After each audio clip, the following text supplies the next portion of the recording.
तर हल्लीच मला माझा एक मित्र भेटलेला आणि माझे YouTubeचे व्हिडिओज बघून तो माझ्याकडे आला आणि तो मला म्हणाला, की "अरे संकल्प, मला थोडं फायनान्शियल प्लॅनिंगमध्ये मदत करशील का?" तर आम्ही जेव्हा एकत्र बसलो, मी त्याचं पूर्ण इन्कम बघितलं, त्याने आत्तापर्यंत पैसे कुठे सेव्ह केलेत ते बघितले. त्याला ओव्हरऑल रिटर्न साधारण 8-10% मिळालेला. गेल्या काही वर्षात त्याने एक 3-4 लाख रुपये जमवलेले, व्हिच इज कमेंडेबल.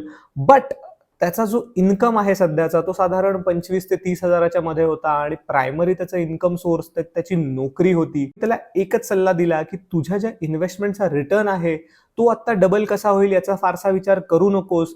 भले जरी तुझे पैसे 2 ते 3 वर्षात डबल झाले, तरी तुला काही फारसा फायदा त्याने होणार नाहीये. त्यापेक्षा तू स्वतःवरती लक्ष दे.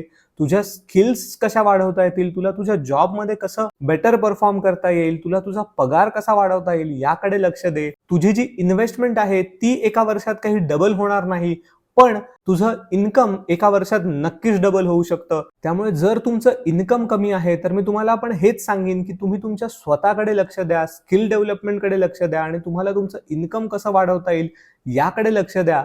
तुमची पहिली पायरी त्यामुळे असणार आहे, ती म्हणजे तुमचं एक चांगलं इन्कम सोर्स बनवणं आणि त्या इन्कम सोर्समधून तुम्हाला एक कॉन्स्टंट पैसे यायला हवेत, जे पुढे तुम्ही इन्व्हेस्ट कराल आणि त्यातनं तुम्हाला रिटर्न मिळेल आणि तिथून ती तुमची जर्नी स्टार्ट होईल.